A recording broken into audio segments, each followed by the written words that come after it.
Swayam Prabha. Digital India. Educated India.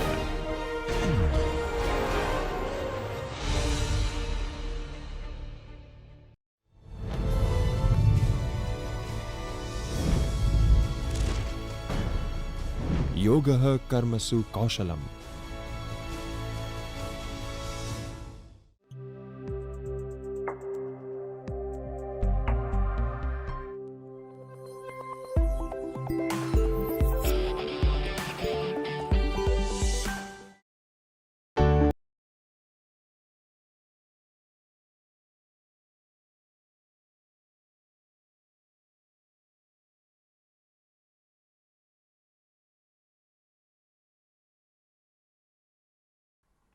Hello students, my name is Ishan Shinolekar and today we will be discussing about the third part of demand analysis, that is demand analysis 3.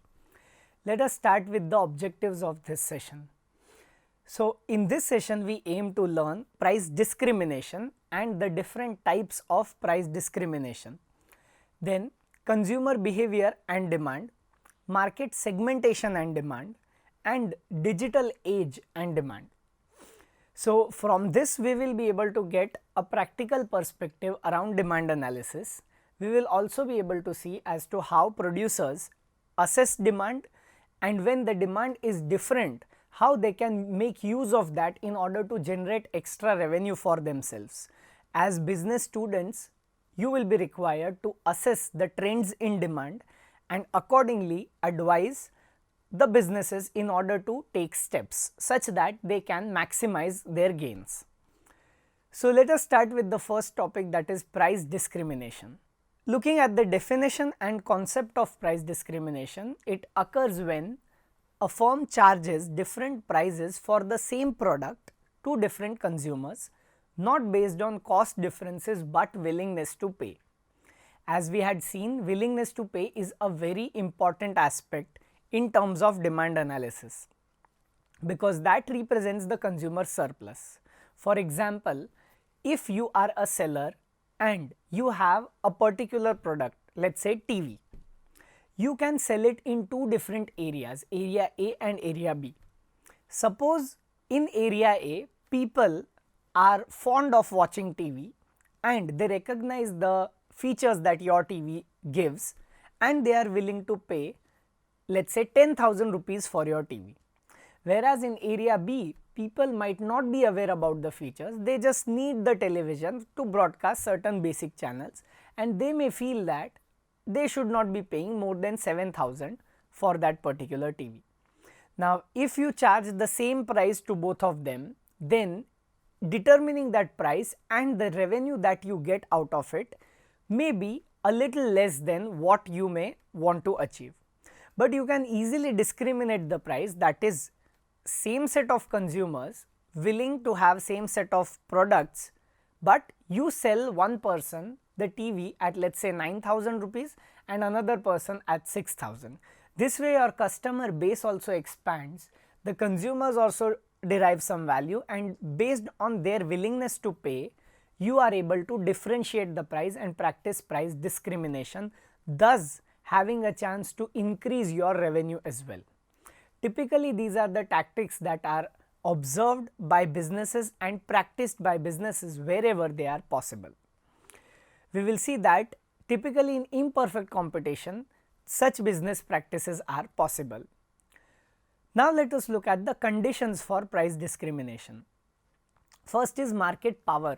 So firms must have monopoly or monopolistic power. As I said, it is in imperfect market structures, which we will discuss in detail each case at a later stage, but in that we will come across this concept again and we will see that when a firm has some monopoly or monopolistic power, it can practice price discrimination, or we say that the firm has the market power to do price discrimination. Then market separation. This is a very important aspect. Different markets must be separable. That is, you can say that there are market for goods and they are completely distinct. As I gave the example, there is an area A and area B. So this is the separation of market. Then you have different elasticities. Price elasticity of demand is defined as the percentage change in quantity demanded given a percentage change in price. Now, we will be discussing this concept in detail in the upcoming sessions, but in basic sense what it means is, if I as the seller increase the price by 1%, by how much percent is my quantity demanded going to drop? So, first thing is, I know that if the price goes up, the quantity demanded goes down. That is clear from the law of demand. Now, if I increase the price by 1% and the quantity demanded goes down by only 0.1%, that means the consumers do not mind the increase in price. But imagine a situation where the price increases by 1% and quantity demanded goes down by 2%. That means the consumers are not happy with the price rise.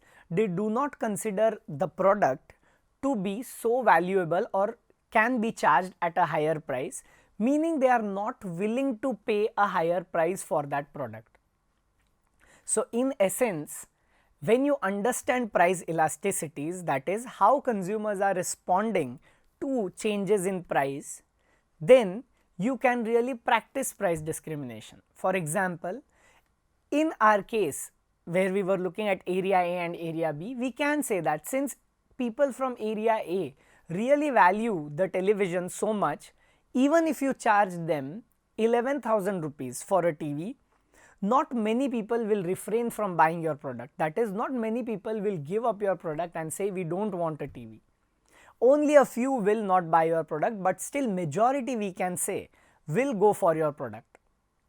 At the same time, if you increase the price in area B from 7,000 to 8,000, let us say, which is beyond the valuation by the people, then most of them will stop consuming your product. This is just a very vague and basic example of how elasticity of demand works. So, there has to be different elasticities which the seller can observe or businesses can observe in order to practice price discrimination effectively. So, the price elasticities must differ across different markets. The next condition is no resale, that is, consumers cannot resell the product that they have bought. Otherwise, what may happen is the consumers in market B may purchase the product at a lower price from you and then add their markup and sell it in market A. This situation we typically try and avoid under this assumption, so that we can really understand the essence of price discrimination. Although this does happen in the reality, but what we are trying to understand here is, suppose these markets are not very linked with one another, then how do businesses and producers look at these things and practice price discrimination? Let us look at the different types of price discrimination now. The first one is called perfect price discrimination of the first degree. In this case, each consumer pays their maximum willingness to pay. Basically, you are trying to capture the entire consumer's surplus. It is rarely achievable in practice, although, because of variety of reasons. For example, customized pricing for large contracts could be an example of price discrimination of first degree. You can imagine it is difficult for a product, you ask them how much they are willing to pay and then quote the price. Then we move to second degree, that is also called quantity discrimination. So, here you have different prices for different quantities. Block pricing or tiered pricing is an example. You also have bulk discounts in this case. For example, you can see such cases in electricity tariff slabs or mobile data plans, right? People who are willing to buy for 12 months versus 6 months versus 4 months, there are different prices that are being charged. It is not that if you are paying 10 rupees for 1 month, then accordingly you pay 120 rupees for the next 10 months or whatever, or 12 months. But what you do is, if you are paying for bulk, that is for 12 months, then you need not pay equivalent to 10 rupees a month. So, it may not add to 120, but you may just get it at 100. Something like that is also considered as price discrimination of second degree. Now, we move to price discrimination of third degree, that is market segmentation. So different prices for different market segments are observed. It is based on identical characteristics of the markets. This is the most common form that is observed. For example, student discounts, senior citizen discounts, geographical pricing. So here a particular segment of market is targeted and then the pricing is decided. Now let us look at the examples of price discrimination that we typically observe in the real world.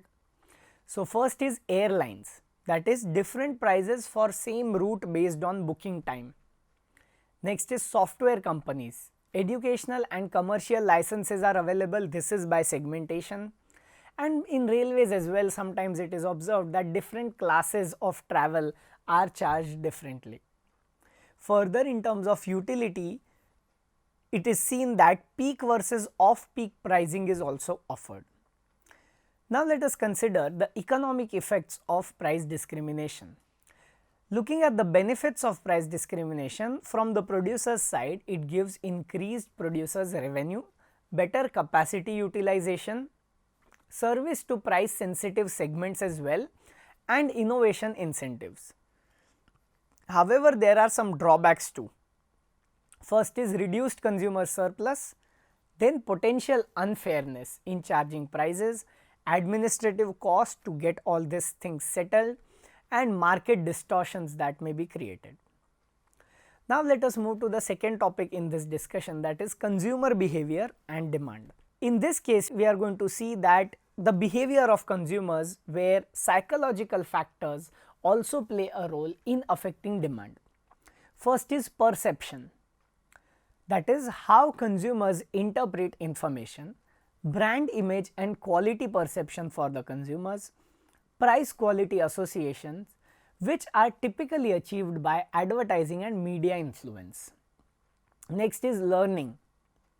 Past experiences with products help consumers in learning as to how the product is going to be. They usually may follow trial and error learning. They may also observe other people using a certain product and then learn. This may lead to habit formation. The next aspect is motivation. This is based on Maslow's hierarchy of needs, functional versus emotional needs, status and social recognition, security and safety concerns. So all these aspects do affect the demand, and which is dependent on the behavior of consumers, which is in turn affected by all these aspects. So such aspects would affect the behavior of consumers, and that would get translated into the overall demand for goods and services. Further, we have attitudes, positive or negative evaluations, brand loyalty and preferences, cultural and social influences, and cognitive disassociations are usually seen in the attitudes. Further, looking at the social factors, family influence, that is family life cycle stages, decision making roles, children's influence on parents, and generational preferences. These typically also affect demand. If we consider reference groups, then peer influence, social class consideration, professional groups, and the opinion of maybe whom they consider as leaders might be affecting the demand.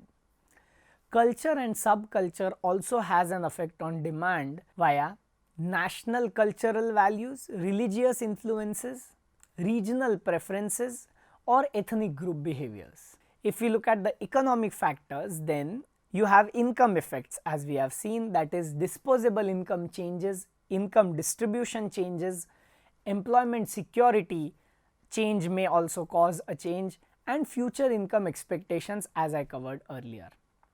Further, price sensitivity, budget constraint, alternate spending priorities, credit availability, and the overall economic outlook of the global economy and our economy also affects demand.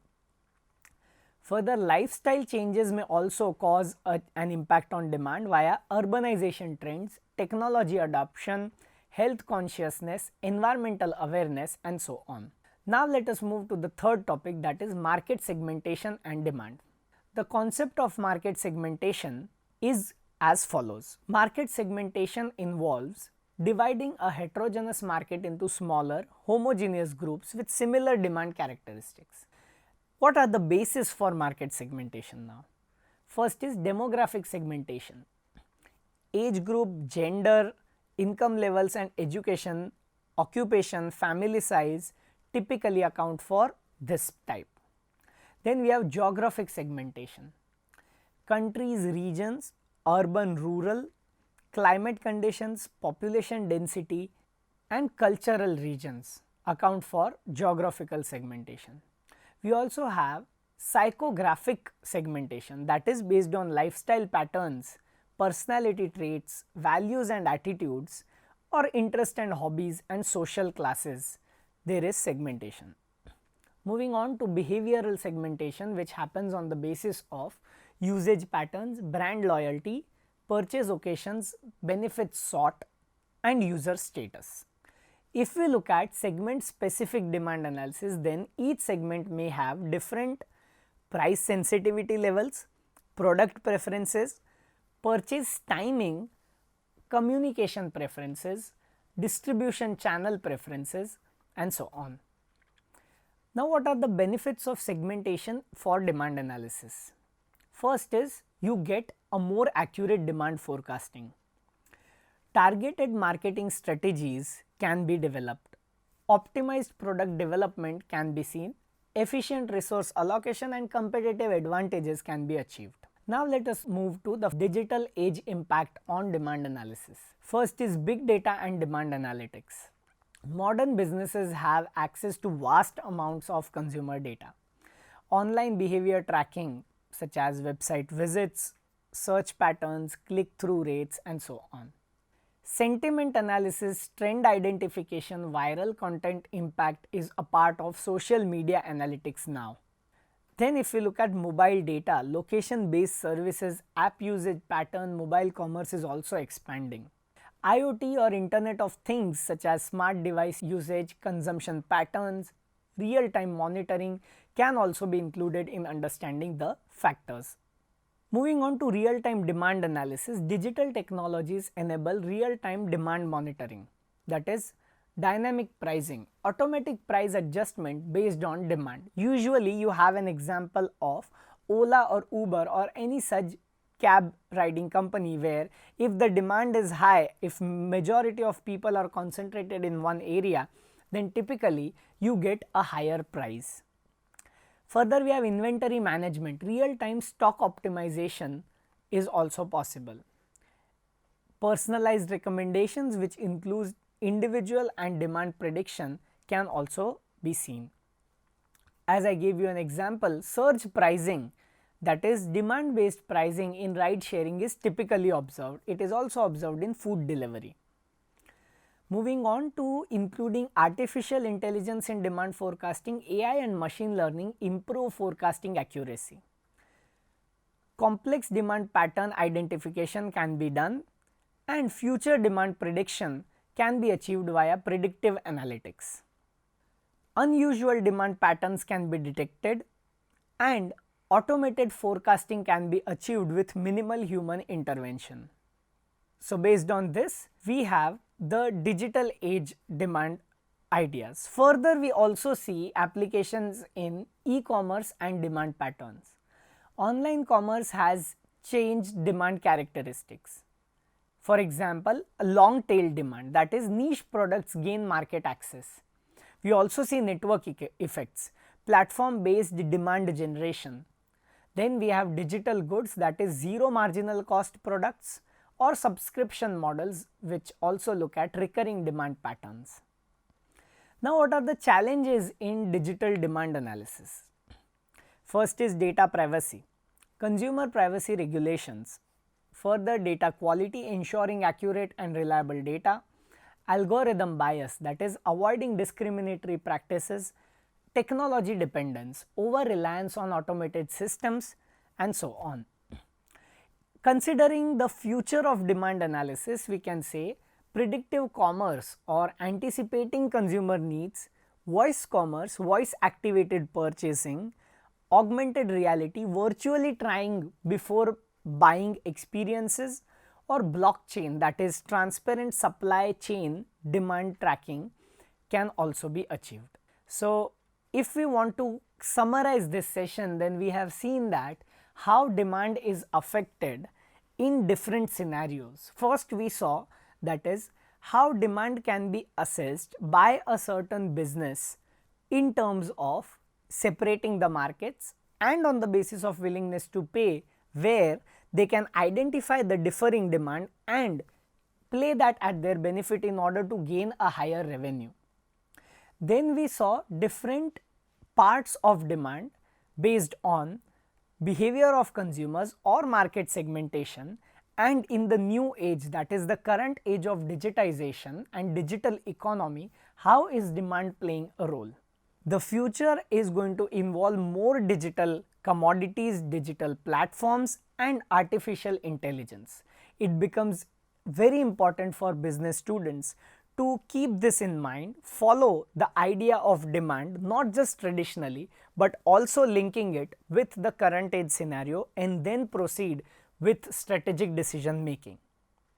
So to BBA students, this kind of an analysis will be very important because they will be dealing with operating and optimizing businesses in a dynamic, digital and ever evolving world, where the demand will be a little more complex than what it is seen traditionally or as it is perceived. I hope you understood and enjoyed the session and got a practical overview of demand analysis. Thank you so much.